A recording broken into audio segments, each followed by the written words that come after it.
தேவி, நான் ராஜு பேசுறேன். பர்மா, இப்ப ஏன் அழற? இவர் தேவி, விஷயத்தை சொல்லு. ராஜு, அந்த பொம்பளை செத்து போயிட்டா. தேவி, இப்ப நான் அந்த பொண்ணு வீட்டுல தான் பேசுறேன். அவளை ஒருத்தன் குத்தி கொல்றத என் கண்ணால பார்த்தேன். தேவி, அவளை யார் கொலை பண்ணது? என்ன துரத்திட்டு வந்தாவ பக்கத்துல இருக்க சர்ச்சில் அடிபட்டு கிடக்குறான். சர்ச்சிலியா? அவரை முதல்ல பிடிங்க, இல்ல அவ என்னைய கொன்னுடுவா. எனக்கு பயமா இருக்கு. நான் வர்ற வரைக்கும் வீட்டை விட்டு வெளியே எங்கேயும் போக கூடாது, புரியுதா?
தேவி, என்னாச்சு தேவி? தேவி சொல்லு, என்னாச்சு Devi? What happen Devi? Please tell me. Devi, பொண்ணு நான் நினைச்சிருக்கேன், தலையில வர அடிபட்டு இருக்கு, பார்ட்டிக்கு வர என்ன வரவே இல்லை. என்ன தேவி? சொல்லு தேவி. தேவி ப்ளீஸ் சொல்லுமா. தேவி அழாத, சொல்லு. என்ன தேவி, நான் கேட்டுக்கிட்டே இருக்க, நீ பேசவே மாட்டேங்கிறே. நான் சொல்லல, அந்த பொம்பளை செத்துட்டா. வாட்? எனக்கு தெரியும். அவளை ஒருத்தன் குத்தி கொல்றத நான் என் கண்ணால பார்த்தேங்க. தேவி, என்கிட்ட சொன்ன மாதிரி வேற யார்கிட்டயும் சொல்லிடாத, அப்புறம் போலீஸ் கணேசன் பெரிய பிரச்சனை ஆயிடும். எனக்கு என்னமோ இனிமேதான் பிரச்சனையே ஆரம்பமாகும்னு தோணுது. தேவி, நீங்க உன்னை குழப்பிட்டு இருந்தா பிரச்சனை என்னைக்குமே தீராது.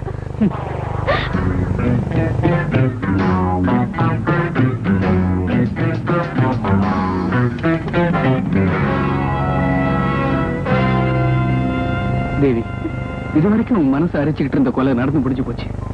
என் ஆசை என்னன்னா, இனிமேலாவது உன் ஞாபகம் எல்லாம் என்ன மட்டுமே சுத்தி இருக்கணும். ஓகே? நடந்ததெல்லாம் மறந்துட்டு இன்னில இருந்து நீ நிம்மதியா இரு.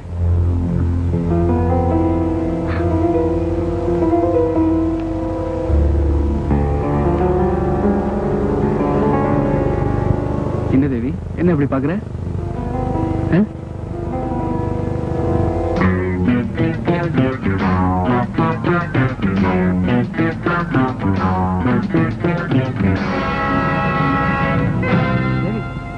எந்திரிமா. இத பாரு தேவி, நடந்ததெல்லாம் மறந்துடு. ஏன்னா இன்னைக்கு நம்ம கல்யாணம் ஆகி 100 நாள் ஆகுது. நீ என்ன பண்ற, குளிச்சுட்டு பூ மாதிரி ட்ரெஸ் பண்ணிட்டு நம்ம பெட்ரூம்க்கு வர. நான் நம்ம பெட்ரூமை பூவாலே அலங்கரிச்சு வைக்கிறேன். ரைட்? ஓகே.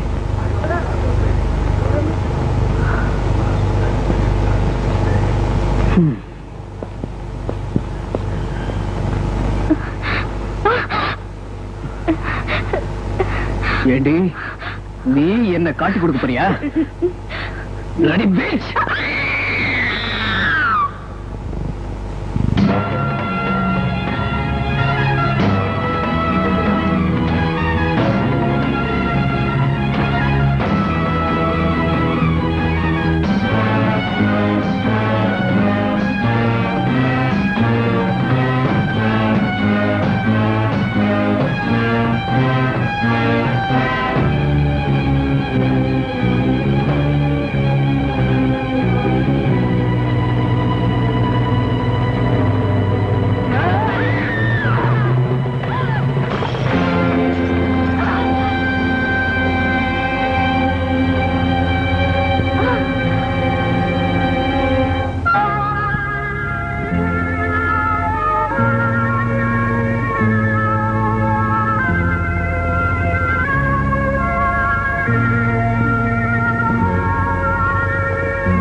நீயும் ராஜுவும் சந்தேகப்பட்டு தேடிட்டு இருக்கிற செக்யூரிட்டி ஆபீசர் ஜெகநாதன் என்கிட்ட சம்பளத்துக்கு வேலை பார்க்கறேன். எங்க அப்பா தன்னோட கெட்ட பழக்கங்களால பரம்பரையா பெரியவங்க சேர்த்து வச்ச சொத்தையெல்லாம் பாழாக்கிட்டாரு. அதனால நானும் எங்க அம்மாவும் நடுத்தெருவுல நின்னோம். பசியும் அவமானமும் எங்க அம்மாவை கொன்னுடுச்சு. என்னோட காலத்திலேயே எங்க அப்பாவோட சொத்தை சம்பாதிச்சு காட்டணுங்கிற வைராகியத்தோட சம்பாதிக்க ஆரம்பிச்சேன். சட்டத்துக்கு புறம்பான வழியில தான் என்னால சீக்கிரமா சம்பாதிக்க முடிஞ்சது. நிறையவும் சம்பாதிச்சேன். மியூசியத்திலிருந்து நிறைய கலைப்பொருட்களை திருடி விற்க பார்வதியும் ஜெகநாதனும் எனக்கு கூட்டாளிகள் அமைஞ்சாங்க. தங்க கோபுரத்தை நாங்க திருடினது மியூசியத்துல வேலை பார்த்த உங்க அக்காவுக்கு தெரிஞ்சிடுச்சு. எங்களுக்கு எதிரான முக்கியமான சாட்சி உங்க அக்கா. எவ்வளவோ சொல்லியும் அவ கன்வின்ஸ் ஆகல. முடிவா அவளை கொலை செய்யறதை தவிர எனக்கு வேற வழியே தெரியல. கொன்னுட்டேன். என்னோட கூட்டாளியா இருந்துகிட்டே எனக்கு எதிராக வேலை செஞ்சா பார்வதி. எனக்கு தெரியாம நான் செஞ்ச கொலைய வீடியோ கேமராவில் படம் எடுத்து வச்சுக்கிட்டு என்ன பயமுறுத்திக்கிட்டு இருந்தா. இவருக்கு வாடகையா ஒவ்வொரு மாசமும் அவளுக்கு நிறைய பணம் கொடுத்துக்கிட்டு இருந்தேன். கடைசியா அவ கேட்ட தொகை இதுவரைக்கும் நான் சம்பாதிச்ச பணத்தை விட அதிகம். அதனாலதான் அவளை கொண்டு அந்த கேசட்டை எடுத்துக்கிட்டு வர ஜெகநாதன் அனுப்புறேன். நீ இந்த கொலையையும் பார்த்துட்ட. நீ உயிருக்குயிரா நேசிக்கிற உங்க அக்கா கொலையையும் பார்த்துட்ட. உங்க அக்காவை எந்த காரணத்துக்காக கொன்னனோ அதே காரணத்துக்காக தான் உன்னையும் கொல்றேன். என்னை பொறுத்தவரையில எனக்கு பணம் தான் எல்லாம்.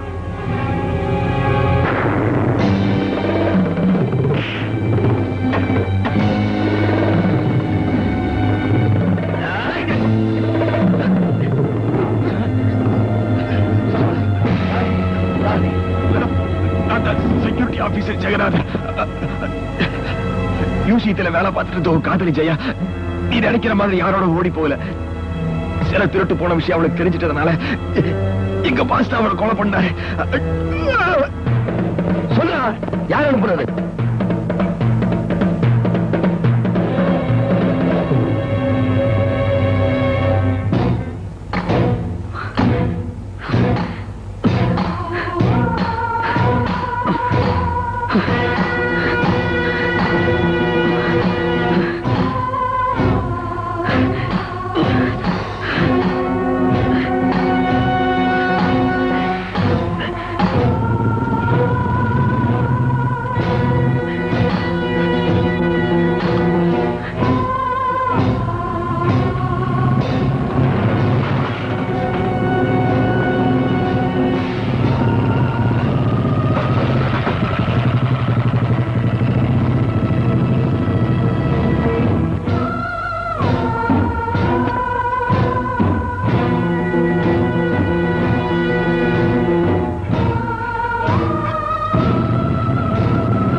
தேவி தேவி தேவி குமார் தேவி எங்க? What nonsense. அவ உங்களை வந்திருப்பா நான் நினைச்சிட்டு இருக்கேன். நீ என்னடா என்கிட்ட வந்து கேக்குற? ஆமா இது என்ன தலையில கட்டு பிளட்? தேவி எங்க? நான் போன் பண்ணப்போ வீட்டுல தானே இருந்தா. வீட்டை விட்டு வெளியே போக வேணா நான் அவர்கிட்ட சொல்லியிருந்தேனே. என்ன சொல்றீங்க? ஈவினிங் ஃபங்க்ஷனுக்கு வரேன்னா அங்கேயும் வரல. அவளுக்காக வெயிட் பண்ணி பண்ணி கடைசியில வெக்ஸ் ஆகி இங்க வந்தா நீங்க என்னடா?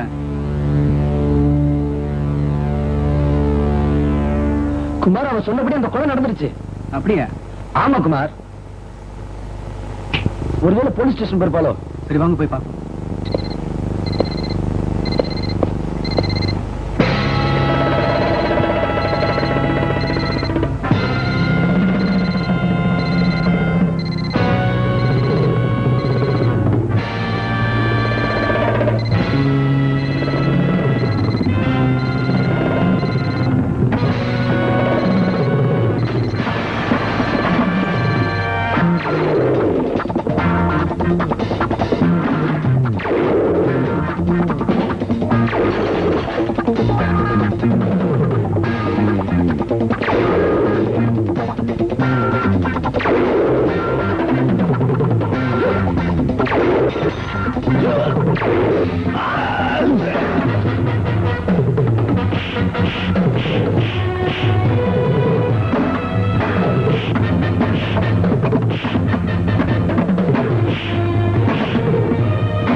Thank you.